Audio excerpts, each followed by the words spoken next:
Well, hello there, Tom here. Hope everything's going well. Hope first week with this class and other classes are went pretty smoothly, that you're kind of getting everything figured out. I keep things structured the same throughout, for the most part, throughout the course of the term. So every week, weekly assignments, quizzes, discussion board, for the most part. That way you're not trying to relearn like new process, trying to keep it simple, straightforward, kind of like develop a routine. It's kind of like getting in a routine, right? That's kind of the key idea for success. I'm trying to keep these lecture videos to, let's see, hold on a second. Stop here for under like 45 minutes, something like that. 30 to 45 minutes. So to make sure that happens, we got to get started for today. So today, our focus is on culture. It's a huge subject area. That's with any of these chapters, and we're touching down just like surface level stuff. You can take a whole courses, anthropology, sociology, just on culture itself, theories and ideas of culture, trying to understand culture. There's so much stuff in culture to kind of examine. So we're just going to kind of touch down the surface, like a couple different things, some more than others. I'm supplementing kind of the textbook, providing more information, perspective. Sometimes I think if you read a textbook, you don't really get the context, the stuff around it, and you can kind of make sense of the terms, but not really understand it. So hopefully the lectures help to make the content more real, and also like you can make connections a little bit easier to the content. Okay, so let's kind of go, right? So culture is a lot of different things. There's a handout on week number 2. You can go to handouts. Maybe I can go there real quick just to show you. Let's see. I think I've got to exit out of here. Let me go there real quick. Number 2.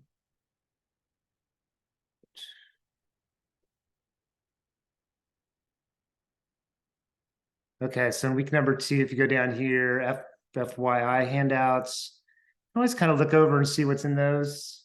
So what is culture exactly? It's a really, I think, a valuable one. Gets you quick kind of access to defining and explaining culture. Some of these handouts I use in my face-to-face classes, so may not be directly applicable, but it doesn't hurt. Just kind of look around, right? If that's what you want to do. All right, so let me go back to share screen again. I think you got that, but let's just go make sure. Okay, now let's go. Let's look at kind of defining culture. We're going to start with its language part. I mean, culture, subcultures, countercultures, and we'll talk about that in a little bit as well. Language is an important part of culture. Language includes values and beliefs and ideas that are within language. So language systems, how we get socialized into a language system. It's a way of becoming involved within a culture. Think about workplace as a culture. You go work in law enforcement, healthcare, human services. You're developing different vocabulary. It's a different culture, different ways of thinking. So part of culture is thinking about language, thinking about the beliefs, what people see as being valid or true, or their explanations of the world. The values, people, what they see as right and wrong, traditions, rituals, practices, these kind of elements. That's all part of culture, the things that we do, the narratives, the stories that we tell. For example, Central Oregon, right? Depending on where you live in Central Oregon, yeah, if you're in Lapine, Prineville, Redmond, Bend, Madras, different parts of Central Oregon, we have a common Central Oregon kind of culture, but there's a microcultures going on within across the communities. If you can look at Bend, there's different different places and geographic locations within Bend. There's different class cultures going on. So we can have a larger shared culture, nation culture, but then you start getting regional culture and then get into sort of local culture. And there could be some, differences in terms of language, values, beliefs, practices based on those cultural things. Important part, think about culture is learned. Culture is stable. It's hard to change, but it's open for change. Recall back to David Foster Wallace first week about swimming in water. Culture is that stuff that we swim in, right? Like that swim, just like the fish, right? And we don't even recognize kind of the uniqueness of it because we're so accustomed and so used to it. Norbert Elias, a philosopher, wrote about the civilizing process, kind of really interesting stuff. I thought is really amusing and entertaining how in the Western world, ideas of becoming civilized started happening in the 1500s, developing manuals for etiquette, like don't blow your nose in your shirt, don't spit your food out on a plate. Like these are things that had to be learned. And now we kind of take it for granted. It's just part of our culture. We don't blow our, just go around the community and do a nose rocket. I was like, well, why not? That's kind of culture. It's learned. It's not that it's the right thing to do, the wrong thing to do. It's just an expression of culture. So here's some different examples of culture. And go to this is an iron lung during the time period of polio. This was what people would be. Some people who had access to this resource. It's a way to alleviate pressure off of their lungs. They get respiration. It's part of material culture. It's an expression of culture. Things like very political. Let's go, Brandon. These. If you have ever seen these flags or emblems, whether it's on the political left or political right, these are expressions of what's going on within culture, how we understand them, the meaning we give them, very interactionist perspective. Thinking about multicultural recognition, celebrating, recognizing diversity, embracing diversity, supporting diversity. This would be the sort of emblem down here in the bottom left. Thinking about Black Lives Matter, comes out of culture. It's an expression of culture. It's a counterculture as well. It's a social movement. It's another aspect of that.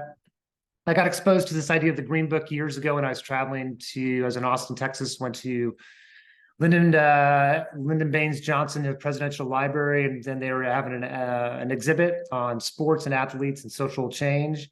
And they brought up the Green Book, and I was like, well, I never heard of that before. But in the South, primarily in the South, during time periods of Jim Crow South, the Jim Crow laws, where Blacks were not allowed access to the same institutions as whites, all that kind of history there, that there was a Green Book that for Black travelers who wanted to travel throughout the South, whether for business purposes or for their own pleasure, or they just needed to go to see family, whatever it may have been, places where people could go for food, for hotels and things like that. So a special thing was created to respond to a need within the community itself. And it also comes out of a place of inequality itself.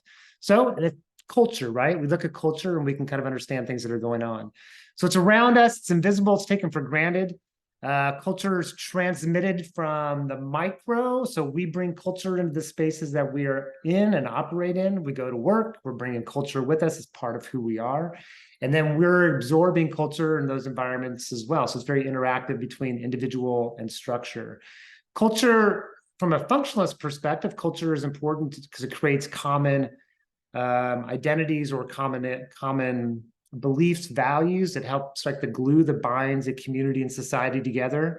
From a conflict theory perspective, culture reinforces inequality. It comes out of inequality. So looking at things like, Black Lives Matter arises because of racial inequities that are going on. Dominant culture sometimes exercises power within society to maintain unequal social relations. So that's like a conflict theory perspective. Culture is a process. Culture changes. So it's about how we understand culture and its process of change. So this is just kind of a diagram here about the individual, that we get socialized into culture. We bring that culture into institutions and structures. We're being influenced by that. So it's this interaction between the micro level and the macro level. Something to think about, like culture, we get the water we swim in, right? We're so used to it. We view the world through a lens of language and through a lens of culture.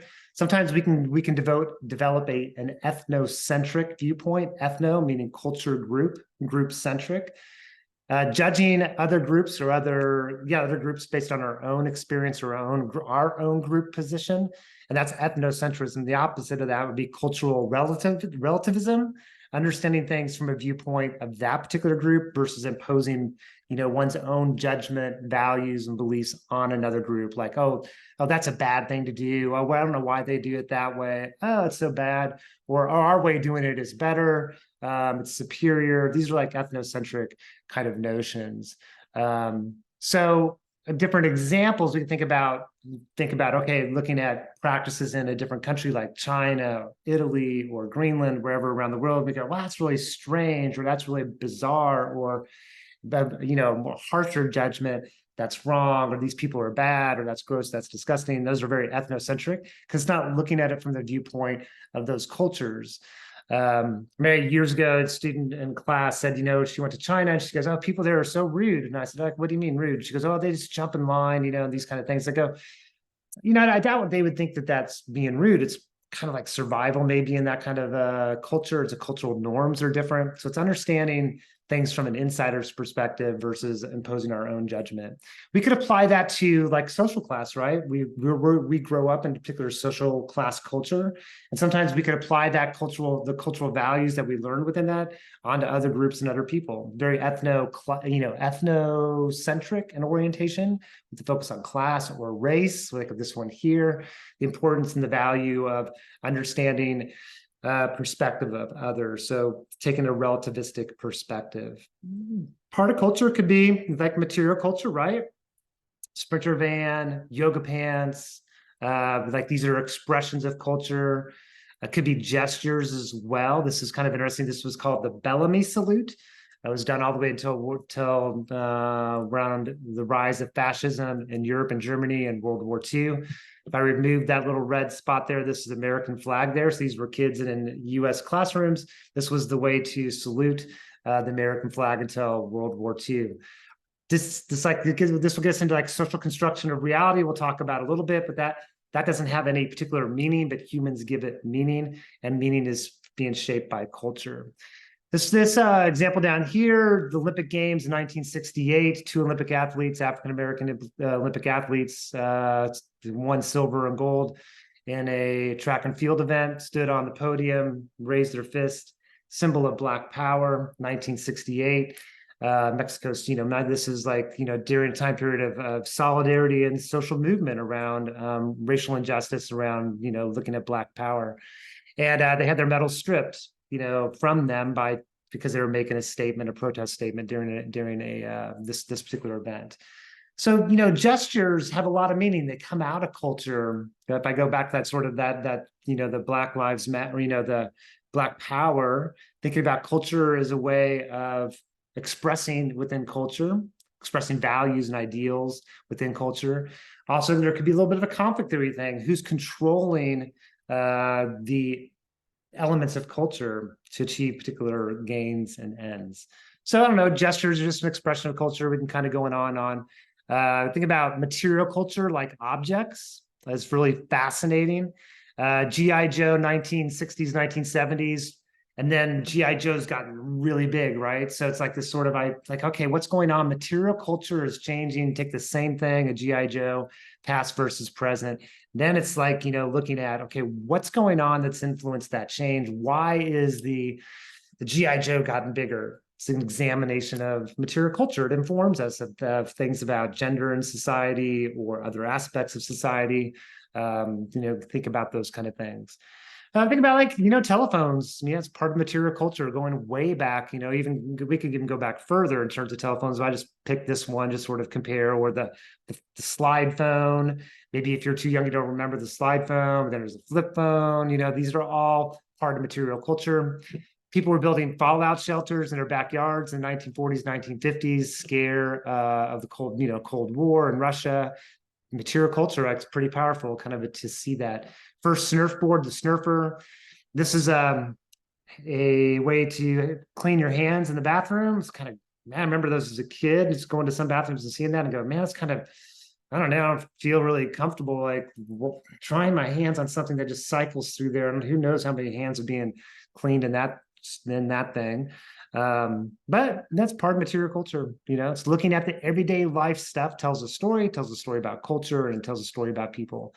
Band-Aid, a lot of critique now of Band-Aid of, there's different colors. We don't all have the same skin color, how the dominant group skin color gets incorporated in terms of the Band-Aid. So that material culture, again, kind of look at material culture as a way of understanding different things that are going on in society. This one's fascinating, where there's this sort of like the pink advertising, more and more stuff being gendered, like looking at pens, a big pen, it's a pen, for goodness sake. And it's like, they're gendered, it's like, okay, that material culture is changing, and advertising and marketing, really shifted over the years, last 20 years, to all these different products that were never gendered, becoming increasingly gendered. So part of studying material culture is to understand values, beliefs within the culture, think about how we interact with that culture. It's like archaeology of material artifacts, tells a story of what's going on within culture. I love this about sports drinks. 1965 wasn't even Gatorade wasn't even marketed yet. 1969, glass bottle. I remember when I was a kid, glass bottles, pretty wild. And then it's sort of this development. Now you go down the grocery store aisle and it's like, wow, man, all the sports drinks that are out there, expression of culture, like trying to make sense of that. There's part of your assignment this week is looking at, well, never mind, I think it might be next week. But think about white teeth, right? So this is like white teeth and white teeth products, part of culture. Like, that's not a universal aspect. Different cultures have different ideas about teeth. I would say there's different social class ideas within this. There's race ideas within this. That this sort of focus on straight white teeth is a very contemporary kind of phenomena, very Western, very American, I guess I probably should say. It's like a McDonaldization of our teeth, and we'll talk about that term next week. So yeah, like different cultures, right? So you're like looking in Japan, actually, the display of teeth being different for females, actually creating different presentation of teeth in Japan, and some critique of that's about patriarchy and about I don't know, a different objectification of women within that society. So we have material culture, like the objects, and then we have non-material culture, which are values, beliefs, ideas, those kind of things that are part of non-material culture. I love this example because, I don't know, it just demonstrates a lot of stuff. I'm kind of working on a project now, a book that I'm working on, includes sort of this examination of kind of fairness and how we think about fairness. But I bring this into that discussion. So in Finland and other places, not only Finland, there's quite a few nations that have a speeding ticket is impacted. A fine for a speeding ticket is graduated based on your income level. So if you made more, higher levels of income are going to pay higher in terms of a fine. If you're looking at why do we have a fine? Why do we have a dollar fine? It seems like dollar fines are there as a deterrent for particular behavior. So it makes more rational sense if we remove culture from it, just look at it from, it makes more rational sense. I would argue that it should be graduated based on your income. But culture is shaping how we see that. I think we'd have a very difficult time in the United States of putting forward and supporting this kind of a speeding ticket and other things. It's not just speeding tickets, it's for a lot of misdemeanors and offenses to have it graduated based on income level.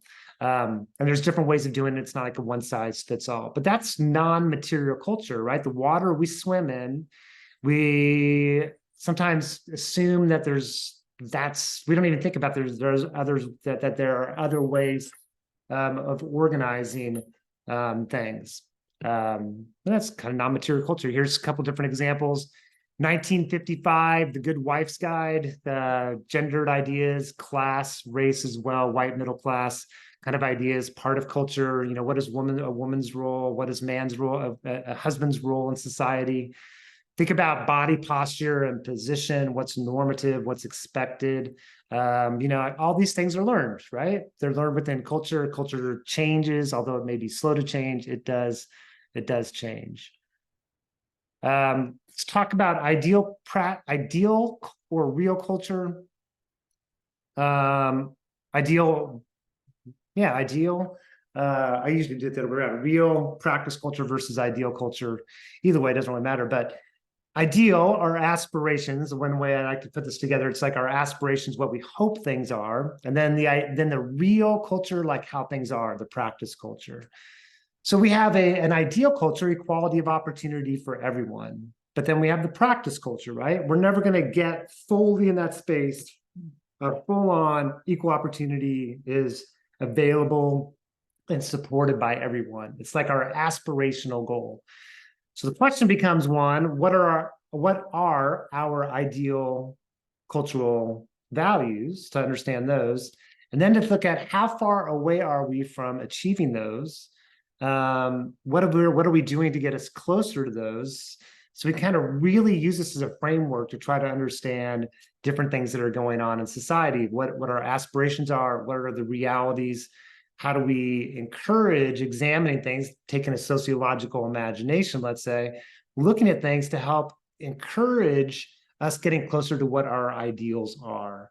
And that can be very threatening to some people in some groups, because the ideal, if we get closer to it, that may mean some groups or individuals within some groups may lose privilege within those groups to be able to get closer to that. So there's a lot of stuff going on.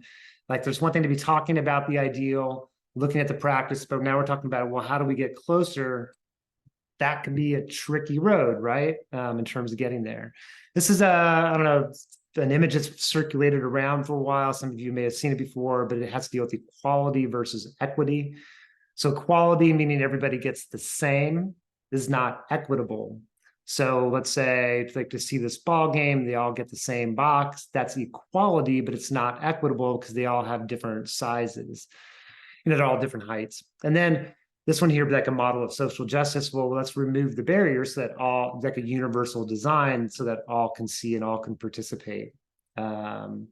We look at what our ideal is in terms of income distribution, wealth distribution. I think we all have an idea that it's more equal than it actually is. And I'll later on in social stratification, I'll show you some statistics on that. Americans tend to believe that we're much more equal. We have an ideal than we actually are. We have an ideal that we want it to be, but we're so far away from that. So the reality and the practice is quite different. We could look at access to voting, right? I mean, it wasn't until 1919 women gained the access to the ability to vote. So women's suffrage. 1924, where Native Americans gained the access, the right to vote. African Americans' longer struggle, wasn't till the Voting Rights Act in 1960s or 1970s. No, 1960s, 1963, 64, the Voting Rights Act, to help protect and support. And in recent years, that's kind of been the Supreme Court changed course. And now we get into like all kinds of different kind of problems and issues with helping, with access for voters to their democratic right to vote. It's being challenged. So we have this practice culture and ideal culture kind of going on, what we think it is and what it actually is. We can look at body size, like this is kind of just a different way of looking at our ideal gendered expectations, ideal forms. And now there's like, this would be like, back, I don't know, maybe, a few decades ago, more common, more dominant, less, that was more central, normative. And it's sort of, that idea of the female body still there, but it's more, there's a lot more variability there, of recognizing different body shapes, forms, expressions, gender expressions, and see body diversity and recognizing value and supporting that, thinking about this idea of body positivity, language and culture, right? That language is coming out of culture to express maybe a reaction, response to some of the negative repercussions of a very limited, narrow, and also unrealistic view of the sort of ideal kind of body. And similar for males, or in terms of like there's a ideal form of what that ideal form is. It changes across time and place. We interact in culture, we learn culture, we're involved in it. So why study it? So all cultures have an ideal culture, practice culture. I mean, it's like it's like every organization does, right? Their aspirational goals and then what they actually do. So one thing to look at is the degree of separation between the two. Like that's kind of informative. It tells us a lot. What does a culture, place, organization say they are, and what do they actually do? The more we understand the difference between those two, the more we are empowered to take steps to get us closer to that ideal. And then if we look at looking at culture from the different theoretical perspectives, functionalism, that it's the glue that holds community, society together. Conflict theory, the viewpoint that who's controlling culture and controlling it for what reasons, for their own power and advantage and benefit. And then interactionism, the meaning that we give culture, our own identities, they all have their own analysis when looking at culture. Going to go real briefly go over subculture, counterculture. Subcultures are just cultures that exist within a larger culture itself. So within Central Oregon, a rock climbing subculture. Snowboarding early years was a more tight-knit subculture. Now it's a little bit of a subculture, but it's kind of much more generalized. Oftentimes music subcultures, and when they're first emerging, are really tight subcultures. Race can sometimes, race groups along racial lines can be subcultures. Occupational groups are subcultures. So groups of people have some with some degree of similar values and beliefs and practices, or different from mainstream culture values, beliefs, and practices, but they have similar for themselves. So that's subculture. Sneakerheads, man, super cool, super fascinating. People who are, love, they're collectors of sneakers, and they know the history. They know stuff about the, sneakers. There's a language there, just like culture, right? Language, values, beliefs, practices, whatever it may be. It's tight. It can be a tight subculture. It can be loose. That's just kind of the general idea of a subculture. You have cosplay, subculture, white nationalism, white supremacist groups, subculture, but also becomes a little bit of a question mark. Countercultures are groups of people who are in opposition to mainstream culture. So a white nationalist group, white supremacist group, may be opposed to mainstream culture, but they also, this gets kind of funky, like how we're going to categorize this. They are a tight subculture, like the Proud Boys, being a member of the Proud Boys, being belonging in that is a tight subculture. Language, style, dress, different parts of that culture that make them distinct from general society. Countercultures are also oftentimes organizing movements towards social change. So if we look at the gay rights movement, LGBTQ plus movements, trans movements, I mean, these are like counterculture organized in opposition to dominant culture and trying to change culture itself. So the purposes of subcultures are developing meaning, belonging, connection. There's a lot of similarity. It's kind of odd to think about it, but a lot of similarity between a white nationalist group and a bingo group, or a sports group, or rock climbing. People are seeking identity, belonging, status, position. There's a lot of similarities between subcultures. Countercultures are usually organized for change. It's not easy sometimes to well, that is a subculture for sure. That is a counterculture. Sometimes there's some crossover. Oftentimes, like cosplay, that's subculture. There's not a lot of social change stuff going on there. But something like white nationalism gets a little bit harder to categorize.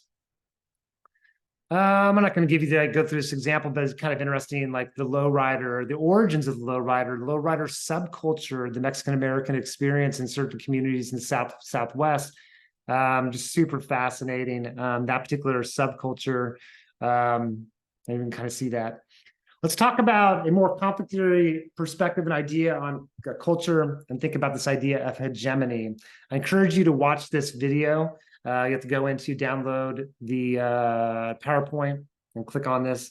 And the basic idea of hegemony, this comes out of the work of Antonio Gramsci. He was an Italian Marxist, and he spent some time in prison. He was incarcerated for speaking out against the fascist dictator Franco during that time period, Franco's rule in Italy.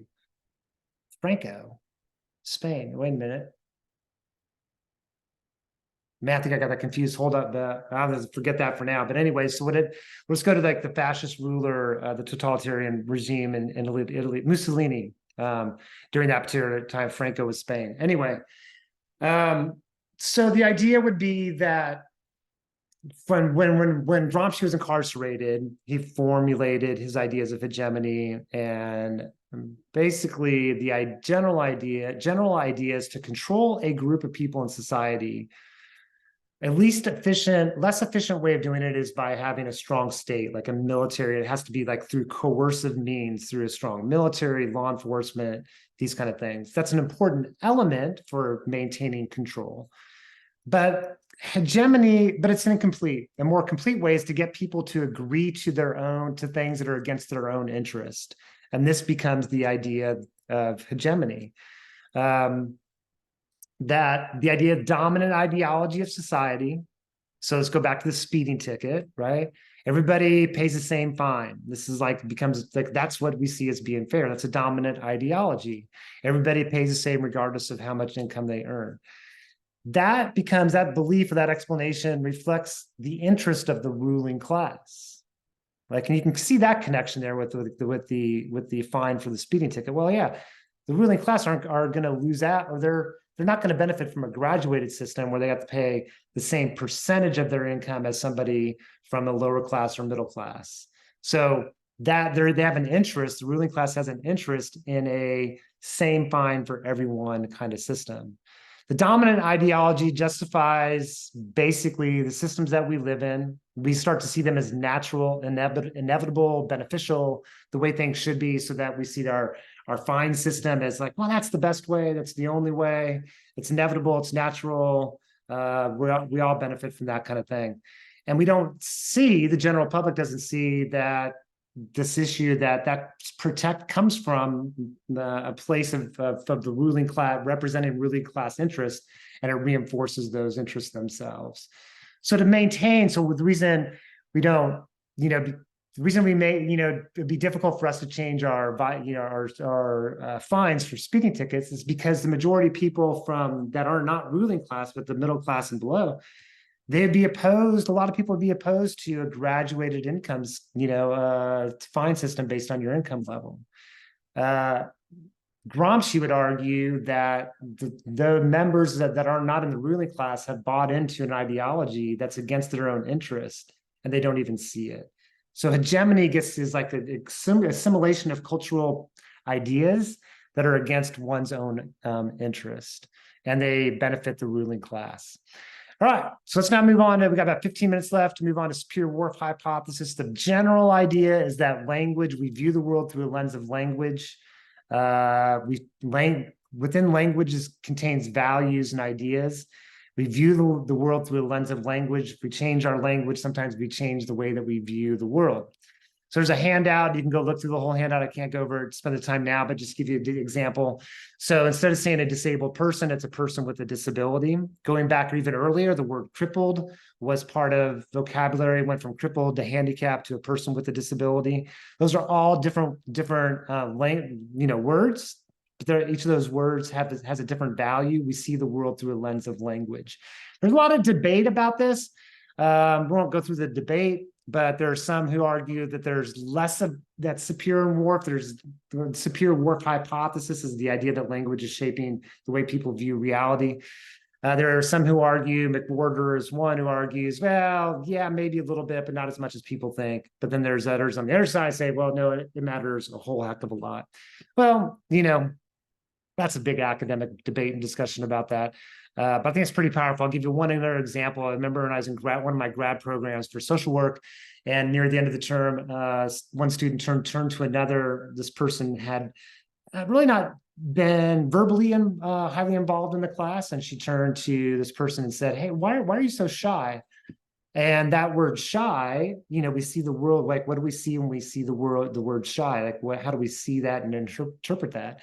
And this person said, it's not that I'm shy, it's that I'm not afraid to be quiet. And I was like, whoa, man, that just stood out to me, like this powerful shift of control of language. And this, when somebody's saying shy, it means deficit, not afraid to be quiet, man, pillar of strength. We view the world through a lens of language.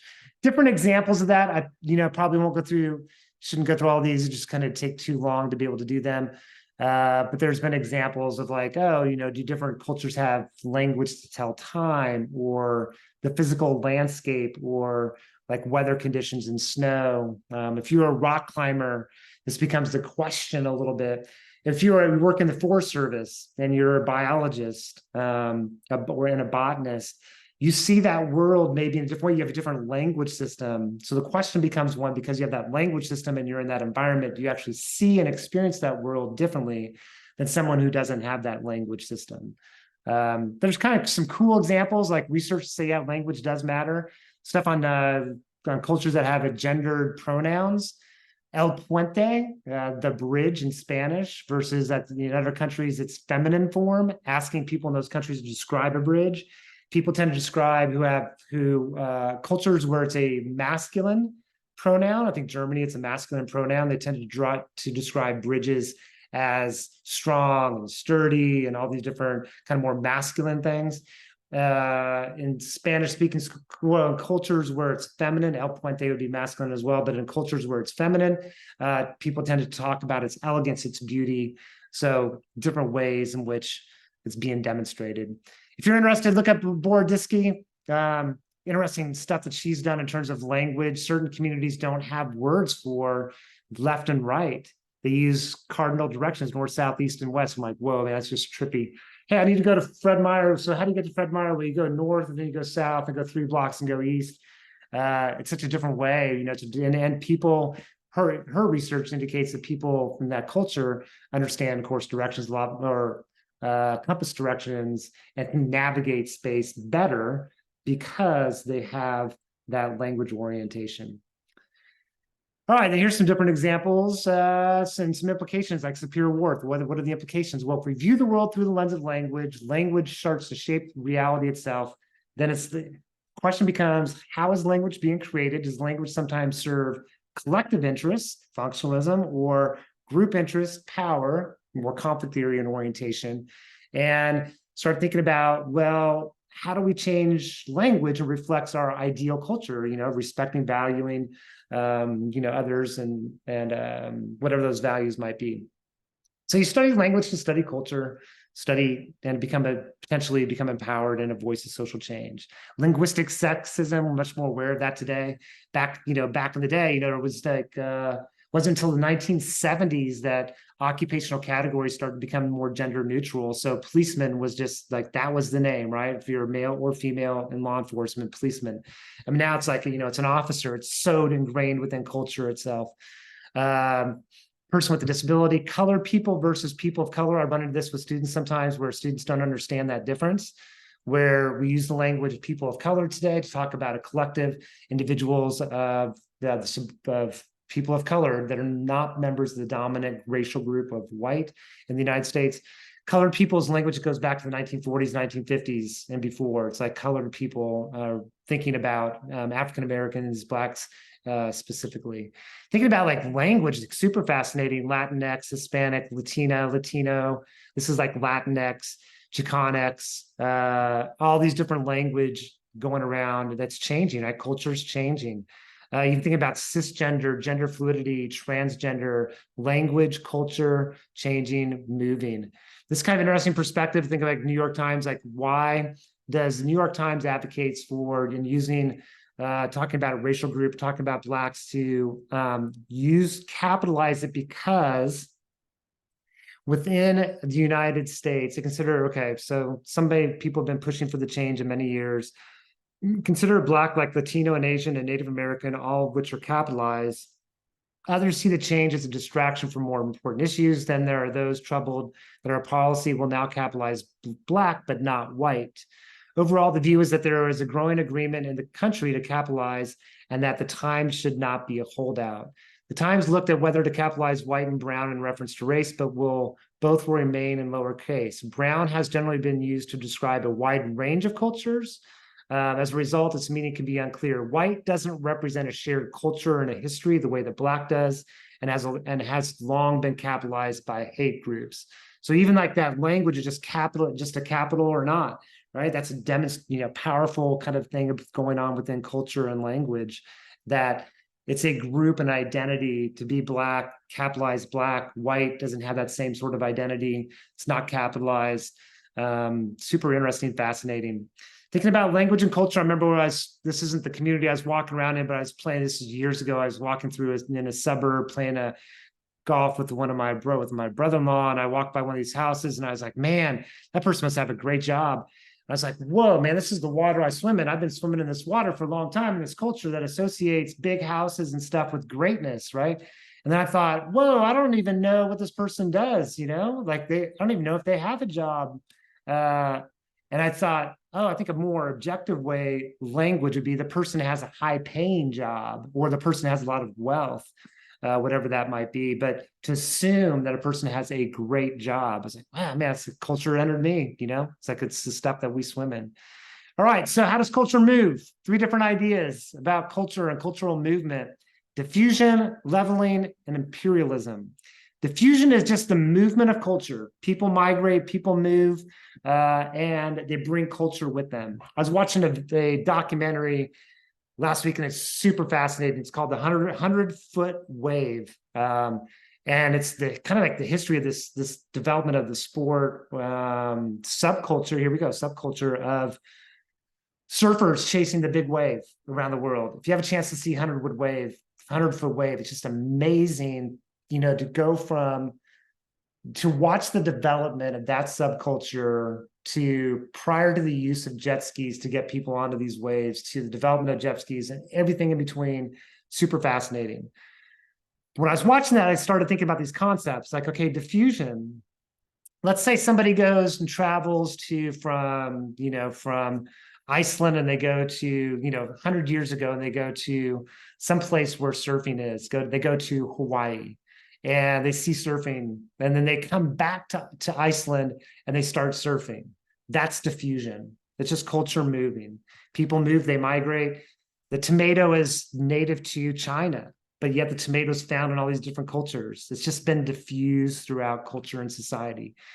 The blues in the United States, African Americans migrating out of the South for a lot of different reasons. Part of it economic, part of it the culture of the South and the racial repression in the South. And so bringing with them culture and music. Part of that is music. So you get the Chicago blues, Kansas City blues, St. Louis blues. You get Tejano music in a different culture. Tejano music, the accordion. If you ever heard of Tejano music, like where did that accordion come from? It's from Germany. Well, that's diffusion. That's what's, when Germans were colonizing and moving around and taking, that bringing with them music and culture, and that impacted those particular communities. The history of the high five, I can't share this video because it's not copyright protected, but if you ever look up high five video Dodgers, you'll see this sort of like the high five starts somewhere. And it's around solidarity for a gay player on the team. And this is the story of the high five. Starts there when he hits a home run. Players come out in solidarity, and then the high five becomes a gesture that's part of culture, and we don't recognize the history of that. Then there's cultural leveling, where things become more the same. So if you go like anywhere around the world, more and more, it's like, man, there's Starbucks, in so many places around the world, right? More places are more similar. Went to Hawaii years ago. I used to go with my father. Used to like to take us there. Family vacation, we go there. My brother, we got off the plane one time. My brother goes, man, we could be anywhere USA. It's at that time, it was a Best Buy, Blockbuster, Costco. It's like, yeah, it's cultural leveling, right? More places, more the same. And then cultural imperialism is when dominant culture is taking over through the marketplace, taking over another culture, trying to dominate another culture. The NFL is trying to encroach into Central America, South America, in the soccer, trying to get more viewership.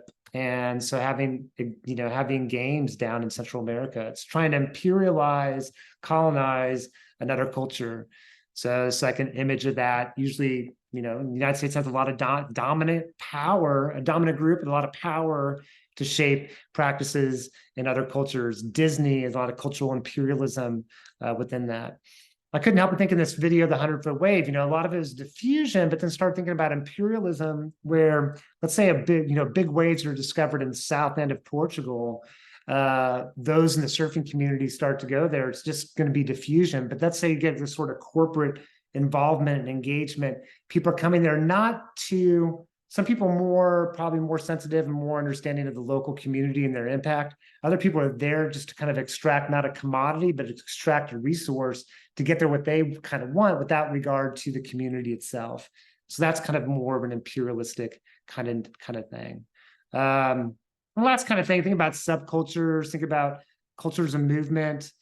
Rap, hip hop comes at a certain time and place. Punk comes at a certain time and place. There's subcultures. Eventually, these get diffused throughout culture and society itself. Sometimes it gets imperialized by, like rap and hip hop, corporate takeover or corporate impact. And how does that impact the art form itself? So those kind of elements.